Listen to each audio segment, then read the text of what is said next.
بسم اللہ الرحمن الرحیم۔ السلام علیکم دوستوں۔ ریکٹیفیکیشن آف انسٹرومنٹ، دستاویزات کی تصحیح کرنا، دستاویزات کو درست کرنا۔ اگر کوئی دستاویز غلطی سے، فریب سے یا فریقین کی باہمی غلطی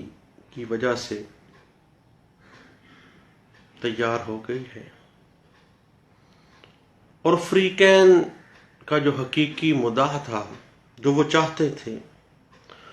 اس انسٹرومنٹ میں بیان نہیں کیا گیا، تو کوئی بھی فریق یا اس کا جانشین اس بابت under section 31 specific relief act 1877 دعویٰ دائر کر سکتا ہے۔ اور اگر یہ بات ثابت ہو جاتی ہے کہ دھوکہ، فریب یا باہمی غلطی کی وجہ سے انسٹرومنٹ کے اندر جو اصلی مدعا تھا، جو اصلی مقصد تھا یا جو سبجیکٹ میٹر تھا وہ بیان نہیں ہو سکا، تو عدالت دستاویز کو ریکٹیفائی کرنے کی ڈگری صادر کرے گی تاکہ وہ انسٹرومنٹ جو ہے وہ ان فریقین جنہوں نے، جو پارٹیز ہیں، ان کا اصلی مقصد بیان کرے، لیکن اس بات کا خاص طور پر لحاظ رکھا جائے گا کہ تیسرا فریق جس نے یہ رائٹس پرچیز کر لیے ہیں، انسٹرومنٹ غلطی سے لکھا گیا، آگے اسی طرح وہ انسٹرومنٹ کے اوپر اقرار نامے پہ اقرار نامہ ہو گیا، تو تیسرا فریق جس نے یہ حقوق نیک نیتی کے ساتھ حاصل کیے ہیں، اس کے رائٹس متاثر نہ ہوں۔ علی نے اکرم کے ساتھ ایک دکان اور 2 گودام فروخت کرنے کا ایک ایگریمنٹ کیا، لیکن ایگریمنٹ ٹو سیل جو ہے، اس میں دھوکے کے ساتھ یا فریب کے ساتھ یا فریقین کی باہمی غلطی کی وجہ سے 2 دکانیں اور 2 گوداموں کی بجائے 3 گودام لکھے گئے، تو کوئی بھی فریق under section 31 specific relief act 1877 اس کو ریکٹیفائی کروا سکتا ہے عدالت سے، لیکن یہ ریکٹیفیکیشن جو ہے ایز سون ایز پاسبل کروا لینی چاہیے، ورنہ اگر جائیداد دائری دعویٰ سے بیشتر کسی اور فریق نے خرید لی اور وہ فریق نیک نیت اور ریزنیبل کنسیڈریشن کے ساتھ خریدار ہے، تو دین انسٹرومنٹ کے اوپر ایک اور انسٹرومنٹ چونکہ پروڈیوس ہو گیا ہے، اس وجہ سے جو پہلے والا جس کو ریکٹیفائی کروانا مقصود ہے وہ ریکٹیفائی نہیں ہو سکتا۔ یہ پابندی کیوں لگائی گئی ہے؟ تاکہ قانون اور انصاف یہ واضح کر سکے کہ قانون اور انصاف ہمیشہ ویجیلنٹ کی حمایت کرتا ہے، اور انڈولنٹ چونکہ گھر بیٹھا رہتا ہے، قانون کہتا ہے کہ سست بندہ رضائی میں جلے میں بیٹھا رہے، کیونکہ وہ اپنے حقوق سے بے خبر سویا ہوا ہے، اس کو کوئی ریلیف نہیں ہے۔ ہمیشہ قانون ویجیلنٹ کی سپورٹ کرتا، انڈولنٹ کی کبھی بھی نہیں کرتا۔ ریکٹیفیکیشن آن انسٹرومنٹ سے تمام جو انسٹرومنٹ ہے وہ منسوخ نہیں ہوتا، بلکہ اس حد تک منسوخ تصور ہوگا جو فریقین کے اصل مدعا جو ہے، اصل جو سبجیکٹ میٹر ہے اس کے منافی ہے۔ مثلا دکانیں دو دکانیں خریدی گئی اور 2 ہی گودام خریدے گئے فرض کرتے ہیں، لیکن لکھے 1 دکان اور 3 گودام لکھے گئے، تو اس حد تک جس حد تک فریقین کا مدعا ہے، جو سبجیکٹ میٹر ہے جس کو ریکٹیفائی کرنا مقصود ہے، صرف اس حد تک سمجھا جائے گا کہ وہ انسٹرومنٹ کینسل ہو گیا، صرف اس حد تک، باقی شرائط معاہدہ سیم ایز اٹ از رہیں گی۔ جب بھی suit for rectification of instrument دائر کرنا ہے under section 31 specific relief act 1877، تو پلیڈنگ کے اندر جو دعویٰ دائر کرتے ہیں ہم، پلیڈنگ کے اندر اس دھوکے، فریب یا باہمی غلطی کے جو واقعات ہیں وہ مفصل لکھنے چاہیے، ادروائز اس سوٹ کی مینٹینیبلٹی خطرے میں پڑ سکتی ہے۔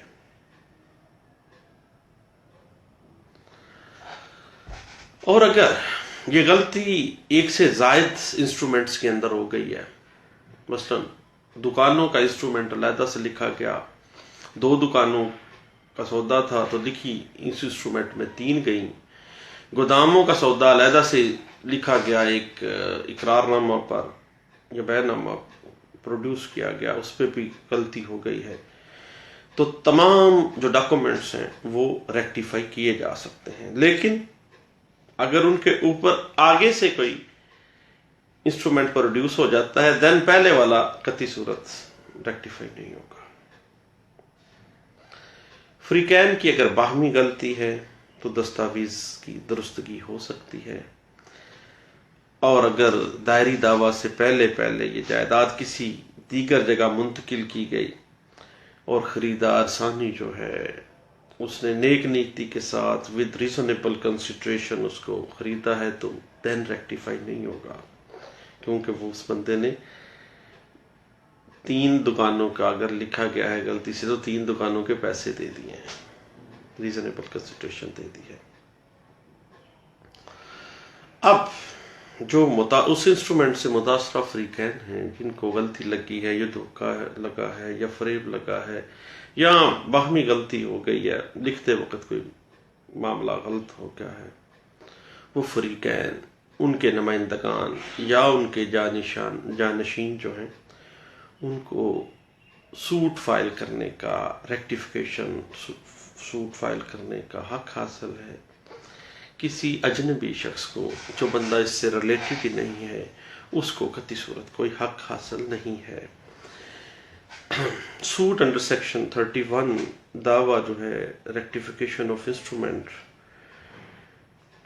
ہمیشہ جب بھی دائر کرنا ہے، فریقین کے فریب کی وجہ سے اگر دستاویز میں غلطی ہو گئی ہے اور اس سے کسی فریق کو نقصان پہنچنے کا خطرہ ہے، تو متاثرہ فریق عدالت میں ریکٹیفیکیشن سوٹ فائل کر کے تصحیح دستاویز کی ڈگری حاصل کر سکتا ہے۔ دوسرا یہ ہے کہ اگر کسی دستاویز کی تیاری میں فریقین باہمی غلطی سے کچھ ایسا تحریر کر بیٹھتے ہیں یا تحریر کروا لیتے ہیں جو کہ ان کے مقاصد کو غیر واضح کر دیتا ہے، یعنی مبہم تحریر بن جاتی ہے، یا وہ دستاویز کی جو اصل مدعا ہے وہ بیان ہی نہیں ہو پاتا، تو ایسی غلطی کو درست کروانے کے لیے عدالت میں rectification of instrument under section 31 specific relief act 1877 جو ہے وہ دائر کی جا سکتی ہے۔ اس کے بعد تیسری وجہ یہ ہے کہ جب دستاویز ہوا وہ کسی خاص مقصد کے لیے ہے، لیکن وہ مقصد جو ہے وہ مبہم سا ہو کے رہ گیا ہے، اور فریقین کا جو اصل سبجیکٹ میٹر تھا وہ مبہم ہو گیا ہے، اور فریقین اس کو سمجھنے سے قاصر ہیں کہ یہ کیسے ہو گیا ہے، تو وہ اس ایمبیگوٹی کو دور کرنے کے لیے ریکٹیفیکیشن آف انسٹرومنٹ کا سوٹ فائل کریں گے under section 31 specific relief act 1877۔ اس کے بعد ایک ان ایکسپیرینسڈ ریٹن انداز تحریر ایسا لکھ دیا گیا ہے کہ تحریر اتنی بدی لکھی گئی ہے اور اتنی نا تجربہ کار انداز سے لکھی گئی ہے، یعنی بعض بندوں کی رائٹنگ ایسی تھی وہ سمجھ نہیں لگ رہی ہے، کوئی پتہ نہیں چل رہا کہ جناب لکھا کیا ہے۔ اب وہ انسٹرومنٹ تو دے دیا وسیقہ نویس نے، لیکن سمجھ نہیں لگ رہا۔ تو ایسی ان ایکسپیرینسڈ جو ریٹن تحریر ہے اس کی ریکٹیفیکیشن کے لیے انڈر سیکشن 31 جو ہے وہ دعویٰ دائر کیا جا سکتا ہے۔ اب یہ ہے کہ ریکٹیفیکیشن آف انسٹرومنٹ کا جو سوٹ ہے، یاد رکھیے گا کہ یہ عدالت کا ڈسکریشنری پاور ہے، ڈسکریشنری ریلیف ہے، اگر وہ دینا چاہے تو دے دے، اور اس میں عدالت اپنی ثوابدید کے مطابق دستاویز کی اگر ریکٹیفیکیشن اس طرح کرتی ہے کہ وہ فریقین کا جو اصل مقصد ہے، جو اصل سبجیکٹ میٹر ہے، صرف وہ سامنے آ جائے، یہ نہ ہو کہ انسٹرومنٹ کا جو ٹرم اینڈ کنڈیشن ہے وہ بدل کے رہ جائے۔ 10 لاکھ کی پراپرٹی خریدی ہے تو وہ وہاں پہ 15 لاکھ کی لکھی جا سکے، یہ ایسے نہیں ہوگا، بلکہ صرف اس حد تک جس حد تک ریکٹیفیکیشن مطلوب ہے۔ اس کے بعد اسپیسیفک ریلیف ایکٹ 1877 کی جو سیکشن 31 کے بعد 32 ہیں، 33 ہیں، وہ کچھ گولڈن پرنسپلز پرووائڈ کر رہی ہیں جو کہ ڈگری جاری کرنے سے پہلے عدالت کے لیے ناگزیر ہیں، کہ وہ عدالت دیکھے گی کہ فریقین کی نیت کیا ہے۔ یعنی سیکشن 32 کے مطابق تحریری معاہدہ کی ریکٹیفیکیشن کی غرض سے عدالت کو اس امر پر مطمئن ہونا چاہیے کہ معاہدہ کے جو جملہ فریقین ہیں، دونوں پارٹیز یا 3 پارٹیز ہیں، ان کی نیت کیا منصفانہ ہے، دیانتدارانہ ہے، کیا ایک پراپر وے کے ساتھ وہ